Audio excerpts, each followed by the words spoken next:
Señoras y señores, llega un momento decisivo en la vida del correntino, porque estamos a horas, días, momentos nada más de volver a elegir.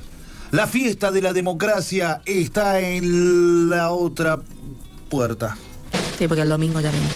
Pero para llegar hasta ahí, vamos a hacer un recorrido histórico en este DeLorean de la vida, buscando y analizando el pasado de nuestra democracia. En esta columna que dimos en llamar José te analiza los gobernadores que tuvo la provincia de la democracia de todos los años. Ah, muy largo. Larguero el nombre. Fuerte el aplauso para José Lóquez. Fuerte el aplauso. Bueno, la idea un poco es repasar cómo ha sido nuestra historia en democracia a lo largo de los últimos, más o menos, 40 años, ¿no? Porque hablamos desde el 83 en adelante. Hablamos también de que muchas veces el correntino vota de una determinada manera y muchos analistas dicen, bueno, ¿qué es lo que prioriza? ¿Qué es lo que vota? ¿Por qué vota determinado color político en una elección, en otra? Y hay que entender y conocer también un poquito la historia reciente, ¿no? Y esto se refleja en la experiencia que puede tener respecto a cómo analiza cada elección. Bien. Bueno, en 1983... digamos, la elección la gana, y vamos a ir compartiendo plaquitas para que ustedes vean. La primera elección en democracia. La primera elección en democracia, exactamente, luego de que en Corrientes había un gobernador o interventor impuesto por la Junta Militar. Y esto también, ¿no? Otra cosa, porque siempre hablamos del Día de la Memoria, obviamente el 24 de marzo, muy importante, y revalorizar mucho lo que tiene que ver con poder votar y ejercer el voto en democracia. Y en Corrientes también, digamos, ¿no? Hay que entender que es muy importante poder elegir nuestros gobernantes, ¿no? Eso también está claro. Bueno, el resultado, como lo vemos allí, fue para el hincha de San Lorenzo, quizás el más emblemático de la provincia de Corrientes. Hablamos de José Antonio Pocho Romero Feris, que ganó obviamente las elecciones, acompañado por Omar Alcides Mancini. Él era, o representaba de algún modo obviamente, a lo que era el Pacto Autonomista Liberal. Él es, hasta hoy en día, Pocho, autonomista, 29,18% de los votos. Tranco, ¿eh? Sí, muy pareja la elección, con muchos candidatos. Segundo terminó Julio Romero, representando al Partido Justicialista con un casi 23%, como lo vemos allí. Y luego la UCR con un 20%, y más atrás Ricardo Leconte con un 17%. Muy bien. Así entonces se restablecía de algún modo la democracia en Corrientes también, con este proceso, 4 años. Recordemos que la elección a gobernador en Corrientes se hacía a través de una eligiendo electores. Sí. Como cuando vemos en Estados Unidos, en Ohio hay 86 electores que pueden definir la elección, bueno, algo así. La gente votaba y esto determinaba electores que iban a justamente elegir al gobernador. Elección indirecta teníamos. Elección indirecta. Y todavía no había el sistema de balotaje tampoco, o sea que ganaba el que más tenía nomás. No existía el balotaje en Corrientes. Así entonces decíamos, Pocho llega a ser gobernador. Nos vamos al año 87, la segunda elección después de la recuperación de la democracia, y allí sí se impone Ricardo Guillermo Leconte. Recordemos un dato: el Pacto Autonomista Liberal tenía determinado que un año una elección era ganada y asumía un candidato autonomista, y la elección siguiente, ganada, siempre que gane el pacto, asumía un candidato liberal. Digamos. Esto estaba establecido. Entonces era 1 y 1. Así entonces, Ricardo Leconte logra imponerse en las elecciones de 1987 con un 44,35%. Nos fuimos al 87, recordemos también por los periodos de ese entonces, ¿no? ¿Cómo por los Porque periodos? no eran 4 años. Sí, eran 4 años. En Nación eran 6. En Nación. Después se recorta con la reforma del 94. Muy bien. Gregorio Pomar termina en segundo lugar, con un 24,85% de los votos. Sí. Llega allí la primera intervención posterior a la democracia, a la recuperación de la democracia. ¿Qué pasó? Bueno, la cuestión aquí se da por un proceso, digamos, inválido en la elección, en el proceso electoral de 1991, el 27 de octubre del 91. La caripela, ¿no? Claro, dice. sí, porque ya iba a ser algo que se iba a repetir. Los correntinos tenían que elegir al sucesor de Ricardo Leconte, pero bueno, luego de un proceso electoral que terminó en empate, porque habían 3 electores por un lado y digamos, una alianza que se termina dando de electores del PJ y la UCR, aunque usted no lo crea, que también determinaba 3 electores. Entonces iba a determinar un empate que nunca se resolvió, que nunca se pudo dirimir, y por tal motivo se hizo cargo del Ejecutivo el presidente provisional del Senado. En ese momento hablamos de Hugo Mancini. Nunca se pusieron de acuerdo los muchachos y la Corte Suprema de Justicia de la Nación rechazó las alternativas que se planteaban desde Corrientes. Por eso, el 4 de febrero del 92, el por entonces presidente Carlos Saúl determinó la intervención federal del Poder Ejecutivo de Corrientes. Y bueno. Cual padre que dice, bueno, si van a estar peleando, me llevo esto a la pelota. Algo así. Y puso a Francisco Durañona y Bedia como interventor de la provincia, en realidad del Poder Ejecutivo, ¿no? Me llama la atención en esta época, José, lo poco que duraban esas intervenciones, digo, de las fechas de Durañona y las fechas de Claudia Bello, que la tenemos, no es muy largo, no duraba más de un año. No, bueno, dependía en realidad de poder normalizar. O sea, porque, la idea era que no dure mucho, digamos. La idea era que no dure mucho y que rápidamente se restablezca lo que era el proceso electoral normal y la votación y demás. Pero bueno, muchas veces los muchachos no llegaban a un acuerdo y así entonces se mantenía esta situación. Llega Durañona y Bedia, asume el cargo el 7 de febrero y empieza un proceso justamente, como lo decía Mayra, para buscar normalizar a la provincia. No lo logra Durañona y Bedia, llega la joven dirigente peronista Claudia Bello, impuesta también por el menemato, y así busca que se realicen las elecciones a principios del año 93. En el año 93, recordemos, se da, digamos, una elección en Corrientes que termina siendo después anulada. Se vuelve a votar el 3 de octubre de 1993. El Pacto Autonomista Liberal fue la fuerza más votada, pero no alcanzó para triunfar en primera vuelta. Mira. Ante la diferencia indescontable de votos. Y bueno, allí entonces se termina produciendo aquel famoso suceso que conocemos, digamos, donde Noel Brear necesitaba... esta es la elección primera de 1993. Y allí Noel Brear podía haber sido ungido gobernador.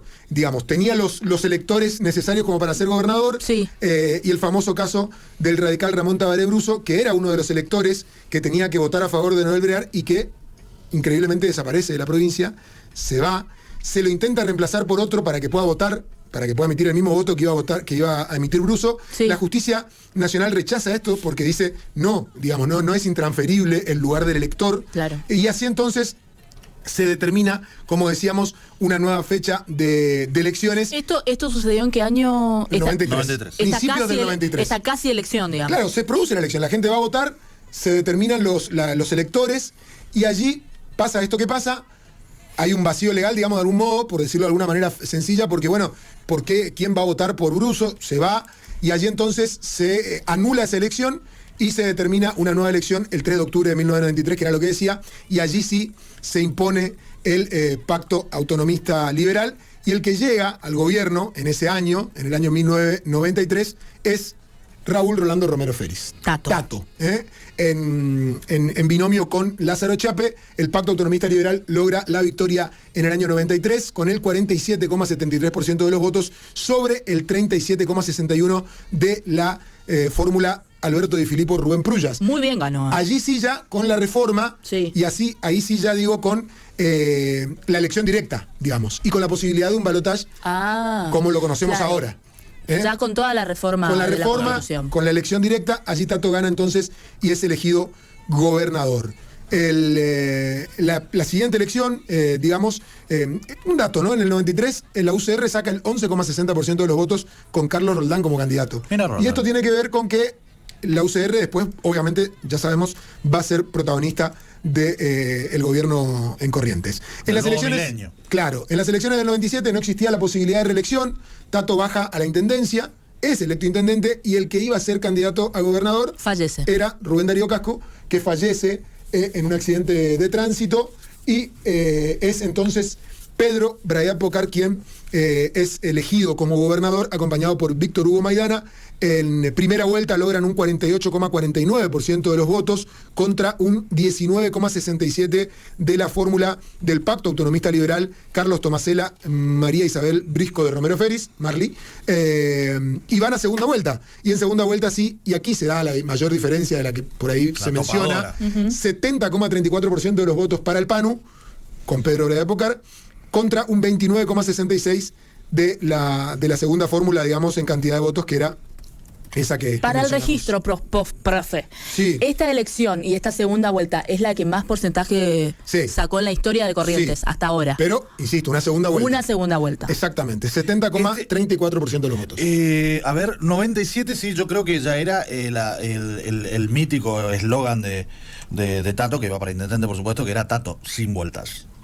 Me mató ahí. Sí, me acuerdo porque eso te remarcaba. Yo me acuerdo en la en llama que nunca se televisión. apaga. Hasta ¿no? la llama que nunca se apaga. Terminaba todo el canto de esta chica, de Valeria Lynch, y terminaba Tato, sin vueltas. Muy bien. O sea, aduciendo a esto, que no iba a haber segunda vuelta porque iba a ganar con todo, y terminar llegando a segunda vuelta, donde sí sacan el 70%. una cosa. 70,34. Metí toda Muy la bueno canción. el sonido. Bueno, llegamos al 99, intervención, conocemos la Ahí situación. Ahí está, mirá. Chicos, A ver. eso es. Esto, pues, yo digo, y se me pone la piel de gallina y digo, ¿y dónde estamos? Sí, ¿Dónde? esta musiquita era tremenda. Guarda que viene el 99. Sí, sí. Me Ahí dan está. ganas de tomar una plaza. No. Llega el 99, llega obviamente la destitución de Pedro Braida Pocar, sabemos todo lo que sucedió, Sí. sabemos la situación que vivía la provincia. Toma el Poder Ejecutivo el vicepresidente primero del Senado, en ese caso, Hugo Turi Perier, peronista, y luego es determinada la intervención desde Nación por Fernando de la Rúa, que en su momento digamos, de algún modo se enfrentaba mucho a Carlos Saúl porque estaba muy en contra desde el Senado de las intervenciones federales. Sí. Pero estando en el poder, Uno de sus eslogan de campaña era ese. claro, que no iba a existir esto. Envía al ya conocido por todos Ramón Mestre.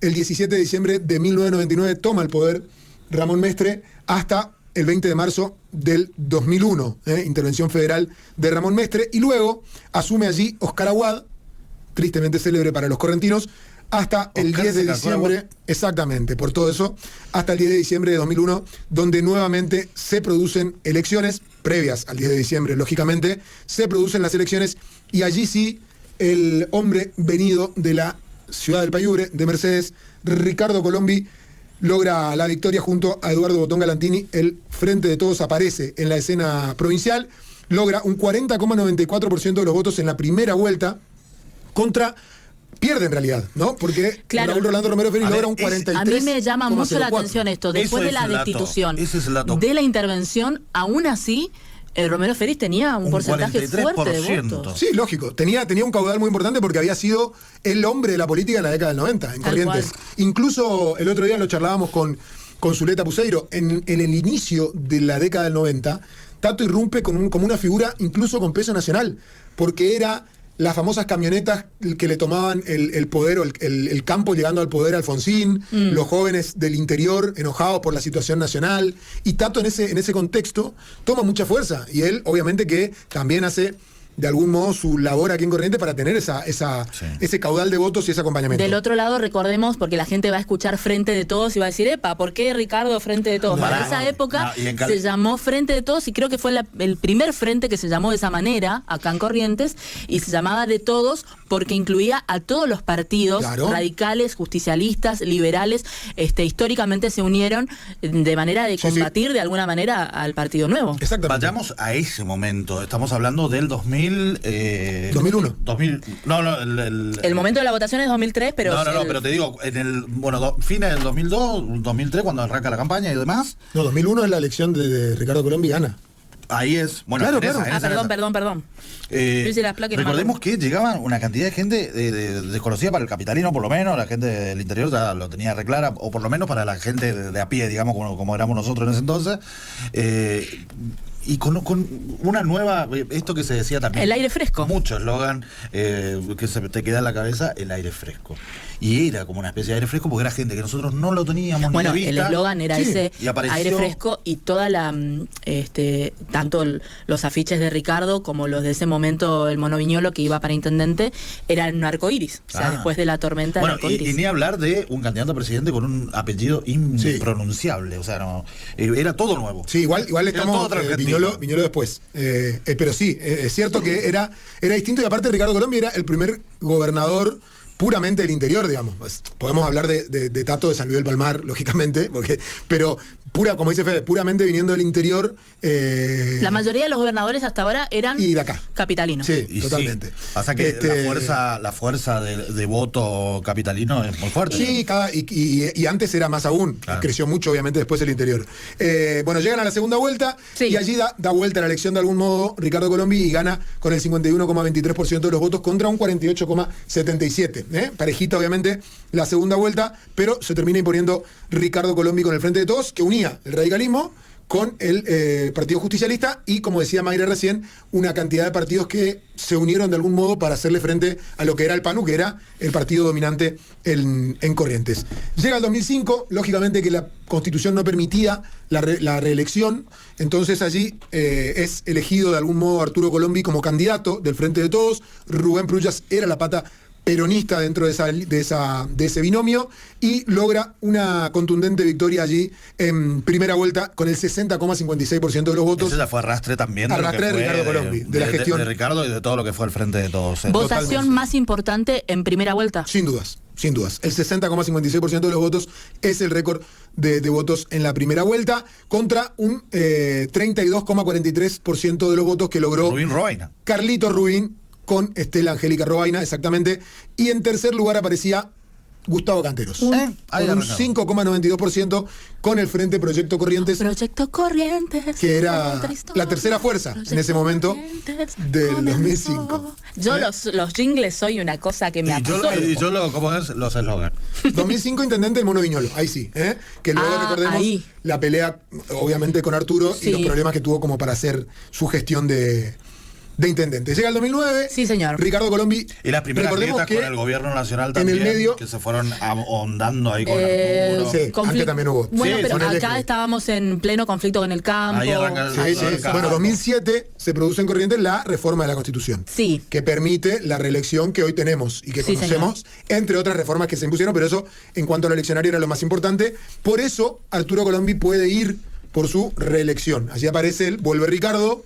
La imagen que también se hizo muy conocido, Ricardo, con esa imagen de él mirando hacia adelante, los ojos bien abiertos, y el vuelve Ricardo, que era impactaba de algún modo, ¿no? Y se produce... me acuerdo de las pintadas, vuelve nomás, sin Ricardo. Claro. Vuelve. Sí, que era como el mensaje. Y te agarraste, te Terebú, porque no sabía quién volvía, si volvía tu ex, no sabía vos, pero estaba todo pintado de vuelve. Y se produce una elección particular en Corrientes nuevamente porque hay tres frentes bien establecidos que iban por distintos lugares y que de algún modo particionaron entre la elección, ¿no? Ricardo Colombi y Gustavo Canteros era la fórmula del vuelve Ricardo.